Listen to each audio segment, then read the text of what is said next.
Christmas at Dollywood is a brand new Hallmark Channel original movie that celebrates the magic of Christmas time from the heart of Tennessee's favorite theme park, Dollywood, which is centered around the iconic country singer Dolly Parton. It's like how Disney World uses cartoon characters, except in this case it's something that kids don't care about. Will our main character Rachel find love while trying to figure out this magical party for the 30th anniversary of Dollywood's Okie Smoky Christmas? I'm almost positive I got some of those facts wrong, so let's dive into this new holiday classic and take a look at the best and worst moments. From celebrity cameo to lots of holiday crafting and unnecessary baking, this movie has everything. So stay tuned for a holiday recap of Christmas at Dollywood. Hello television viewers, my name is Nick. Thank you so much for joining me once again on my channel for another clip breakdown of a holiday Hallmark movie. In this case, we're looking at 2019's Christmas at Dollywood, which seems to be both a commercial for this Dolly Parton theme park and a PSA for Dolly Parton's Library of Imagination charity, with a good helping of Hallmark decorations and Christmas cards and recipes thrown in there as well. And that's kind of it. It basically brings nothing new to the table outside of this really kind of standard formula that we love so much. I will, however, say that Christmas at Christmas at Dollywood went by a little more painlessly than some of these other Christmas movies I've seen lately. The plot moved along at a reasonable pace, there was a good variety of locations, the kid was barely in it, which I super duper appreciate. It's like Canadian child actors, let's get over it. But I'm excited to show you my favorite parts of this clip breakdown and get your opinions on the movie as well. But first, make sure you give this video a big thumbs up if you want to see even more clip breakdowns just like this. And if you're into this type of content, make sure you click subscribe. That way you never miss new videos from me. I upload 2 new ones every week. We do clip breakdowns, pop culture commentary, stuff. You don't want to miss out. Now, it should come really as no surprise that even though Dolly Parton is on the cover of this movie and in all of the advertising, she really only culminates to about 5 minutes of screen time in the final film. But that's not to say we don't mention her by name, and everyone's on a first name basis with Dolly Parton in this movie. They're like, Dolly, do you know Dolly? Dolly lives here. Dolly. They tease her arrival a lot in this movie, but for some reason she's never quite there, and our main character Rachel tends to miss her a lot. I thought you were with Dolly. I was. She just left. She's heading to her helicopter. Hey, sorry guys.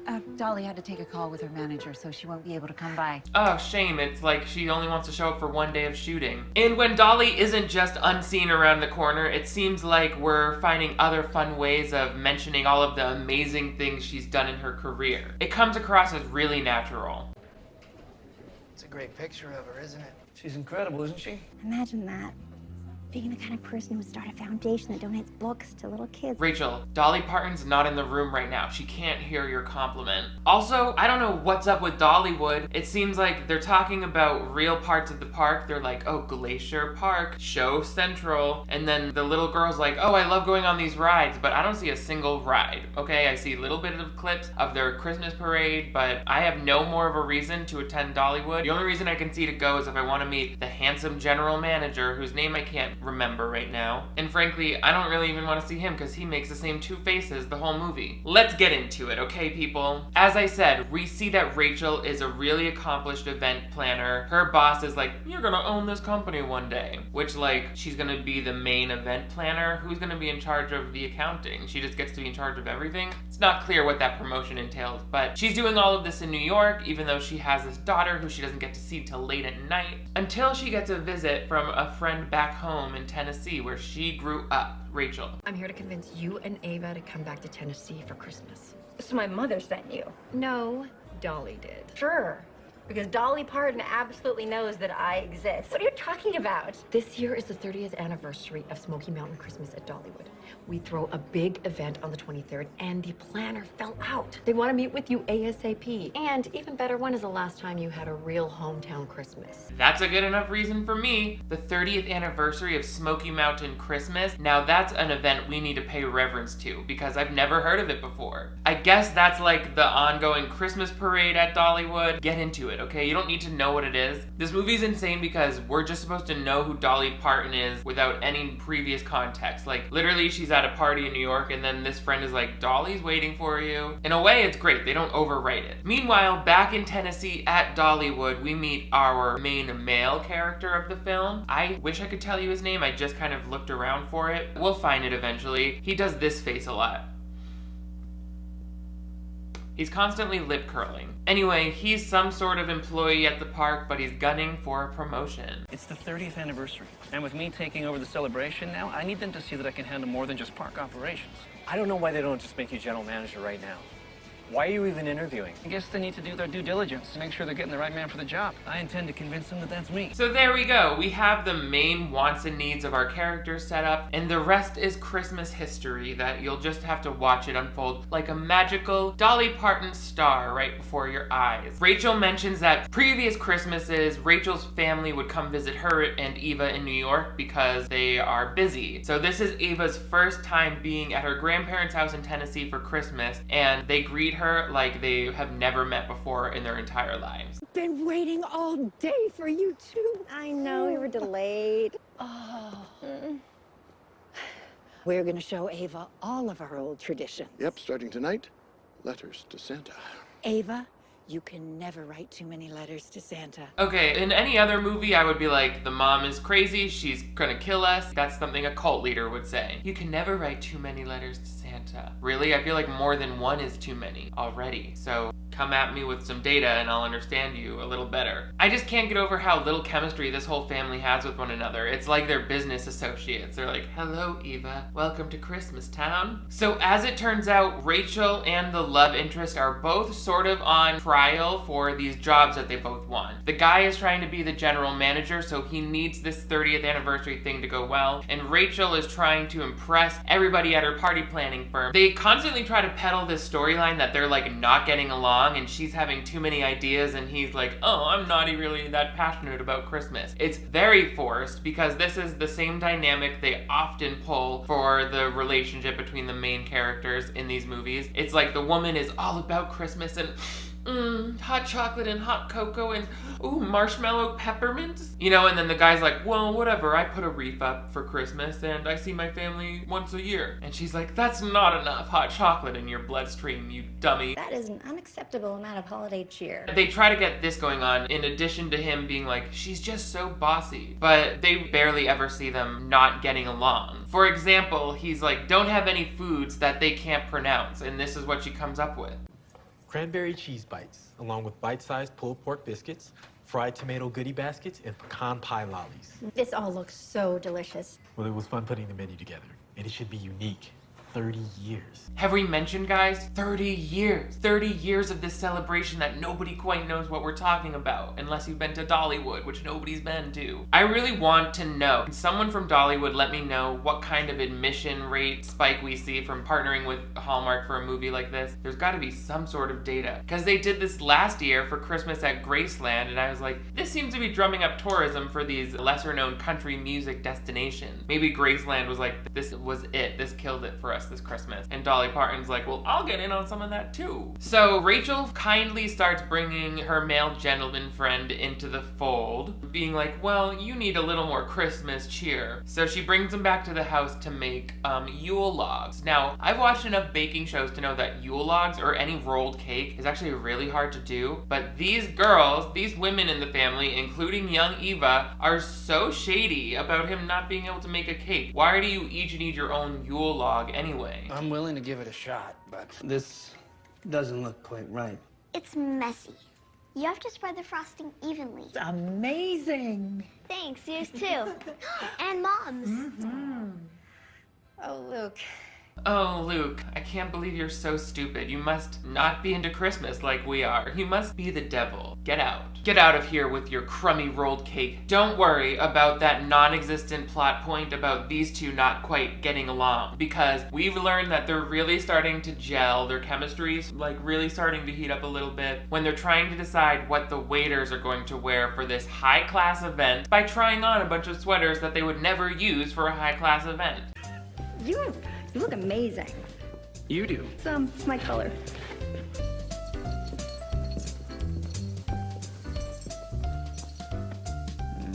Not exactly the classy image we're going for.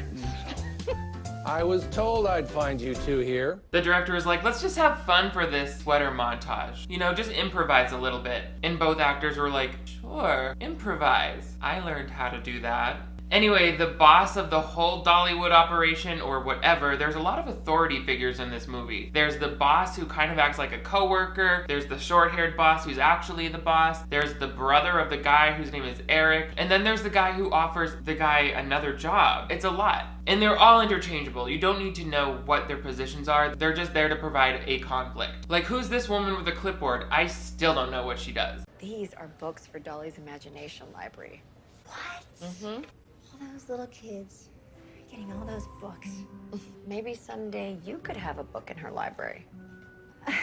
I get that donating books is good, but what kind of grown woman acts surprised to see books? What? All those little kids getting all those books. Yes, that's how it works. We've established the charity's purpose. Thank you. I'll write a check as soon as I can. Meanwhile, the man whose name I still haven't bothered to look up, we're almost done this movie, so it's kind of pointless, and Rachel, they are ready to pitch their idea for this 30th anniversary event. It's not just a party, it's a production. Are you ready to hear something you've never heard before? So the stage show wraps up And everyone thinks, all right, that's it. Until the parade music starts. Loud and powerful through the whole park. And down Show Street comes the parade of many colors.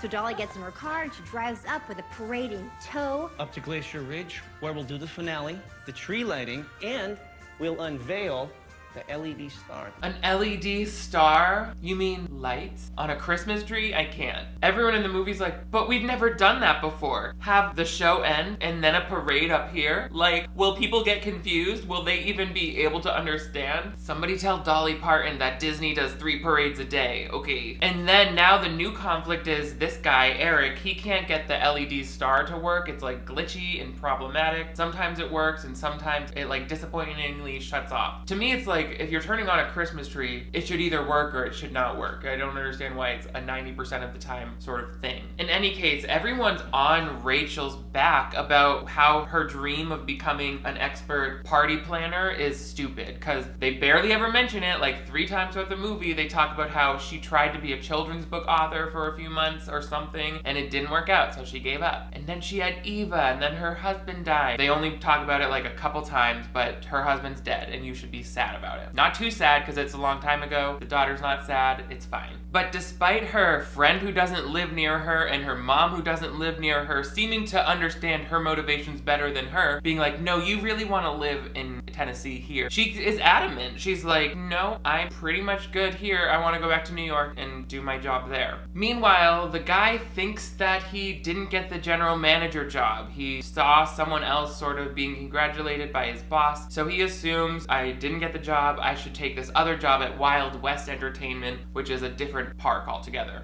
Maybe we don't always get to do exactly what we thought we wanted to do in life. And that's okay. My life in New York is good. Yeah. Yeah.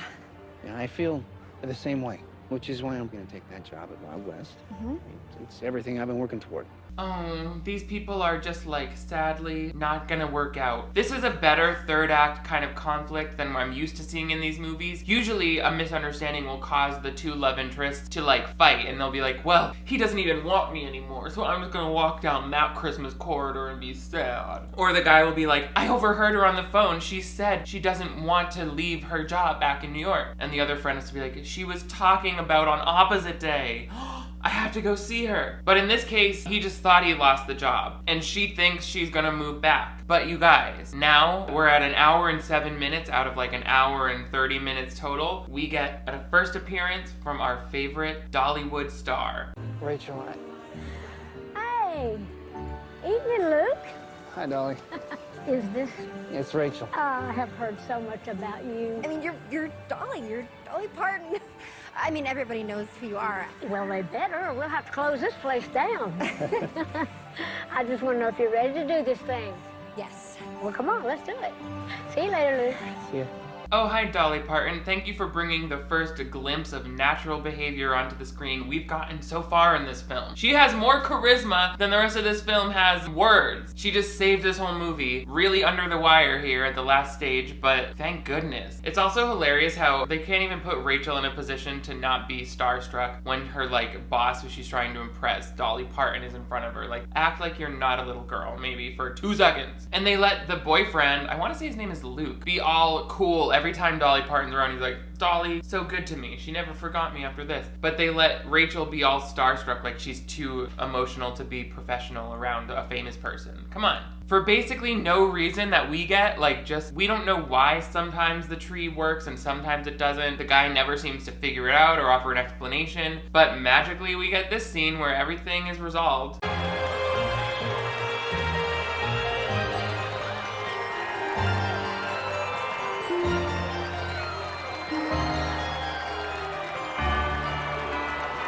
Rachel's Dolly Parton thumbs up is the best bit of acting in this whole movie. She's like, thanks Dolly, glad we got your stamp of approval. After the party, Rachel sort of realizes like, oh my god, I don't want to live in New York with all those stupid New Yorkers. She's like, Eva, do you want to give up all of your friends and decide right on the spot, right here and now, if you want to live here? And Eva's like, yes mom, I can absolutely tell you, we should do what you want to do. So that's an interesting thing for a child to say. I don't think any kid would be able to like tell their mom, yes, we should move here on the spot. Like, they have a whole life back in New York. Wouldn't she be like, well, I kind of miss my friends and family? But sure, your career comes first, mom. You really needed to get laid since dad died, so let's pick up and move to Tennessee since that's the best you can do. So Rachel starts running around. She's trying to call Luke, I want to say. She's like, hello? Why aren't you answering your phone? I have something to tell you. I'm sorry you didn't get the job, but I got my job. She decides she wants to like look around and be a party planner in Tennessee, and they'll have a lower volume, so she won't be as stressed out. It'll be easier to take care of Eva. But no matter what, she can't find Luke. It's like awful. Then enters Dolly, stage right. Penny for your thoughts. Dolly. Well, that's the name my mama gave me. I thought it was a great night, and I always love to come out and thank everybody personally. And what are you doing on this stage alone? Oh, Dolly Parton personally wants to walk around and shake hands with every stagehand after a long night of performing. That checks out. That clears for me. But she also takes time from her busy schedule to help this random woman she doesn't really work with, but is just contracted to help organize an event for her. You know, Luke is one special guy, and he is going to make an exceptional general manager. He got it? He said you hired someone else. We hired an assistant general manager, but Luke is our guy. I have to find him. Oh, well, maybe I can help you with that. He's not answering his phone. Well, I might have a better connection around here than you. Yep, Place a Ridge, 5 minutes. What? Don't you just love a happy ending? Luke is shady as hell. He was straight up ignoring Rachel's call since she said she was moving back to New York, and then as soon as Dolly Parton texts, he's like, oh yeah, I'll meet you right here. Luke, why are you so obsessed with Dolly Parton? That's my question for Luke. Why are you so into Dollywood? What is your secret obsession, Luke? What if they went back to Luke's apartment and he had like posters of Dolly Parton with her face scratched out? So finally, Rachel has the info she needs and she's able to run to Luke and be like, I'm so sorry, I'm such an idiot. I meant, yes, I am gonna drop my whole life and career arc and come back here to live with you, even though I could try to be a children's book writer from anywhere on earth. I want to work at this theme park with you. That seems cool. My daughter says she's down. Let's do it. And then they kiss and Dolly gives us her final line. Now, that's what I call a happy ending. That's nice, Dolly. That could have very well been the last scene of the movie, but they decided to throw in a time jump to 1 year later, where the whole family is having Christmas together, and Rachel has written her book. It's about the adventures of Eva, just like the story she told her daughter at the beginning. Full circle, that's great writing. Thank you, Hallmark. And Dolly Parton sends the book and is like, this is gonna be in my library of imagination. So Rachel's like, that's just what my major dream was that I barely talked about throughout the whole movie. So there you have it. What do you guys think of this Christmas in Dollywood? I thought the character motivations were a little flip-floppy throughout. It's like, does she want to be the head of her design firm? Does she want to be a children's book author? Or does she want her child to have a father? It's always not quite clear for me there. But hey, we got to see Dolly Parton, and they brought in some real Dolly Parton songs, so it was better in that respect than the Kelly Pickler one, because we got some real pop music. They played Hard Candy Christmas, which is a great Christmas song, and a couple other Dolly songs. So I thought this was a really relevant choice since Dolly Parton's Heartstrings is on Netflix right now. It's great she has something that's on cable. Let me know your thoughts and opinions on Christmas at Dollywood in the comments below. Give this video a big thumbs up if you want to see even more clip breakdowns like this. But most importantly, click that subscribe button. That way you never miss new videos from me. I upload 2 new ones every week. Turn on notifications to get alerted. You guys are all the greatest. This will be my last video before the holidays. Well, I'll have some more after Christmas, but I just want to say thank you all so much for a great 2019. I'm so grateful for everyone who watches and engages with these videos. Y'all are the greatest. I'll see you next time. Thank you so much.